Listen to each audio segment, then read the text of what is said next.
Willie, you are not a stranger to Hong Kong, because I think you used to come to Hong Kong quite a bit in the days when you were reporting or writing in the region in the 80s.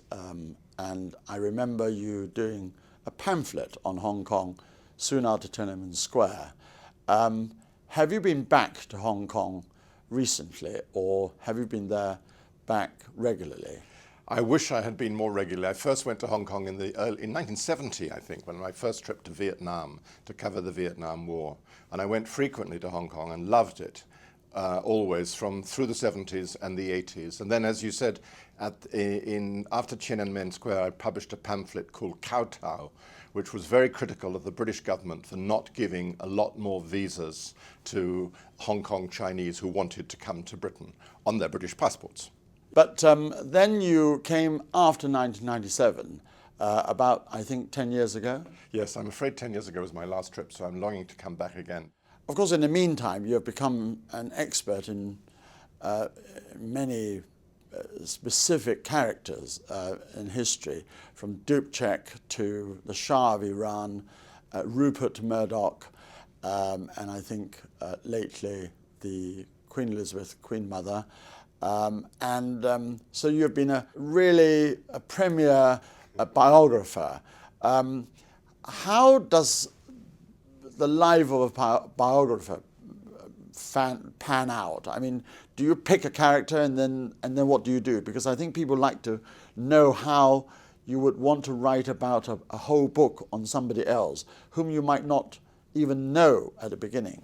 I think all of them have happened in different ways. The most interesting in some ways was the most recent, the official biography of the Queen Mother. And that the Queen herself asked me to do, which was a fantastic honour. When any king or queen dies in... Now that is a line to drop, but carry on. Let me drop it again. The Queen herself asked me to write the official biography of her mother, the Queen Mother, which was a huge honour. But why? But why? I did a big series called Queen and Country for the BBC and a book with it. And afterwards, that was the time at which the Queen Mother died. And I said to the Queen's private secretary, when you come to consider who should write the official biography, I'd love my name to be of the Queen Mother. I'd love my name to be in the hat. And a year later, he wrote to me and said, the Queen has asked me to invite you to write the official biography of her mother. But, for example, Rupert Murdoch, now how did that come about? Well, that was actually a suggestion from my American publisher in the mid-80s. He'd just become an American citizen in order to take over, to buy television stations. You can only have television stations in America if you are a citizen. So he'd given up his Australian citizenship and become an American and was beginning to build up his empire there. And my American editor rang me and said, we think this guy's really interesting. Would you like to write a book about him? And I had never thought much about Murdoch and never written about it. And did you meet him? Did he cooperate with you on the book? Not to begin with, but he didn't stop his friends or his family talking to me. And when he discovered, I think they let him know that I wasn't just doing another left-wing hatchet job on him, he then agreed to see me. And so I talked to him quite a lot over the years that I was doing the book. I mean, did you find that you have to be slightly oleaginous to a character like that in order to get access to him? Not really, no. I mean, you've just got to say if I'd said to his mother, I think your son is an absolute total rotten scoundrel, I suspect she might have said, Rupert, maybe William Shawcross is not the person we should always spend time with. Well, she was a very formidable character She was marvellous, Dame Elizabeth, a great figure of Australian life. But how about the Shah of Iran? That I was interested in because my father had visited Iran a lot in the 1960s and 70s when the Shah was still on his throne. And my father had been president of the Iran Society here. And he had a great friend here in the 60s who was incredibly nice to me as a young man, who was the Iranian ambassador, whom you probably remember, called Ardashir Zahidi. Yes. He was a great playboy and bon vivant and a terrifically colourful figure. Yes. And I was a young sort of 18, 19-year-old, and he used to invite me to the embassy with lots of beautiful, beautiful young women. And caviar. And caviar, too. So I had a taste for the Iranian high life, if you like. And then when the Shah fell and was kicked around the world like a flying Dutchman, I thought this is an extraordinary story. It because he had nowhere to go. This great ally of the West, who'd been our sort of linchpin in the Persian Gulf in the Middle East for 30, 40 years, and suddenly just a flag. I reread that book recently, and it is fascinating, and it is incredible how quickly we seem to forget these extraordinary circumstances.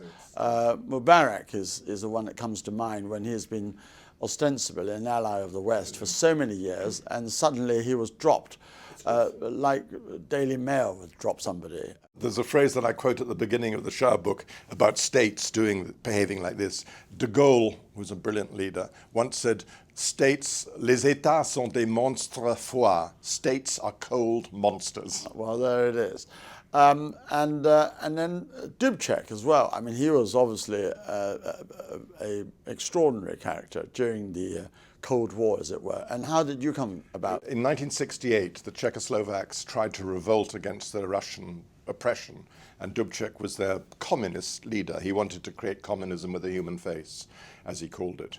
A dream as well, or impossibility perhaps, as one has since discovered. Anyway, I had just left Oxford that summer, and I went on holiday in Czechoslovakia with my sister, and the Russians invaded, and it was just astonishing and very moving to be there and see the Czech resistance to the Russians. So I thought, I'd like to write about this. So that was my first job as a writer. Are there any characters in Asia that you would like to try your hand on? Gosh, yes, I'm sure there are. It's a very good point. I think I have always been daunted by my lack of scholarship. And I mean, if I wanted to write about a Chinese, I say Sun Yat-sen or somebody, I would feel I didn't know enough. I don't speak Chinese, and I would therefore not be able to do it competently. But going back to you as a writer, which is why you're coming out to Hong Kong, in order to share with us and the public at large your experience as a writer, do you find yourself in more of a straitjacket than if you were a novelist, let's say? And if, when you are in a biography, you agonize, obviously, over interpretations, how do you generally deal with those normal questions? Well, I think you're absolutely correct. You are in more of a straitjacket, especially writing about someone, and particularly if that someone is still alive and can answer you back if you get the facts wrong. So you have to be Did absolutely... Murdoch write to you with a list of corrections? No, he didn't. In fact, I think Murdoch takes the view that he doesn't care what people say about him. He's very cool about that. He never sues for libel, which is very good, I think. The Queen sent me a message that when she had read the manuscript of my book, that I had made a serious mistake. I had got the names of 2 of her mother's racehorses incorrect. I put them back.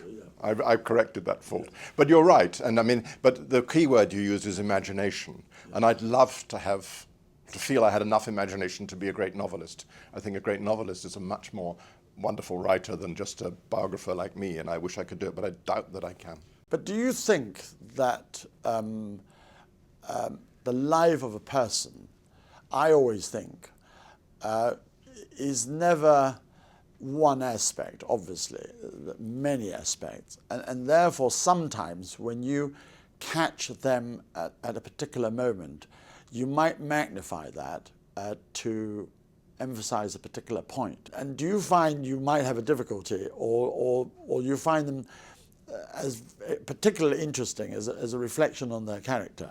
It is an interesting thing to do, but you've got to be careful not to say that this, just because this episode is emblematic in some way, it's not the whole person.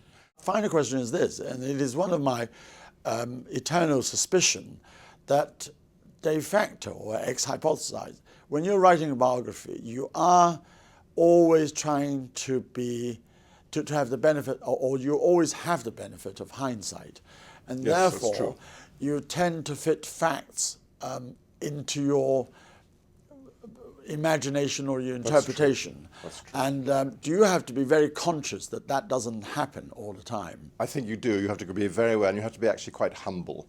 And you never know. No, but neither you nor I know what really goes on in the mind and the heart of someone else. And you know, and I'm sure that many of the people I've written about have completely secret lives that I know nothing about whatsoever. But have you got a new book coming out? No, I haven't at the moment, so I'd love to. Maybe this trip to Hong Kong will inspire me to do something else. Well, William Shawcross, thank you very much, and we much look forward to seeing you in Hong Kong in July at the Hong Kong Book Fair. I'm looking forward, and I'm longing to come. Thank you.